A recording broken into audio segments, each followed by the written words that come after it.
যদি না সময় দিয়েছে ছোটখাটো থাকতে পারে, এটা আলোচনার মধ্যে দিয়ে এই ছোটখাটো ত্রুটিগুলো এটা ওভারকাম করতে হবে। আলোচনার মধ্যে দিয়ে ওভারকাম করে যে কোনো উপদেশ কিন্তু রাতারাতি হয় না, এটা একটা প্রক্রিয়া।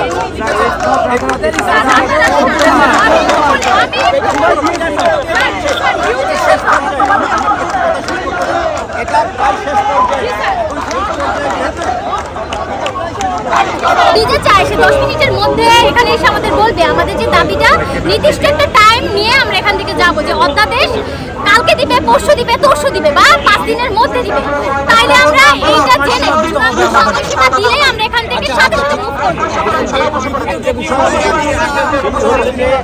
আমি একটু আগেও আপনাদের সাথে কথা বলছিলাম, সেটি হচ্ছে যে কলেজকে একটা ইন্টিগ্রেটেড পদ্ধতিতে এনে একটি সেন্ট্রাল ঢাকা সেন্ট্রাল ইউনিভার্সিটি, এটি সরকার কিন্তু নীতিগতভাবে সম্মত হয়েছে, আমরা যতদূর জানি বিষয়টা। তো যেহেতু সরকার একটি বিষয়ে নীতিগতভাবে সম্মত হয়েছে, সরকার একটি কমিটি করেছেন, শিক্ষা মন্ত্রণালয় এই কমিটি অনেকবার বৈঠক করেছেন, করে এই কমিটি একটি খসড়া একটি প্রকাশ করেছেন, আপনারাও সেটা দেখেছেন। এখন আমি যেটা মনে করি, এই বিষয়টা অধ্যাদেশে রূপান্তরিত হওয়ার মোটামুটি একটা পর্যায়ে আসছে, শেষ পর্যায়ে আমরা যতটুকু অনুধাবন করতে পারছি এটা শেষ।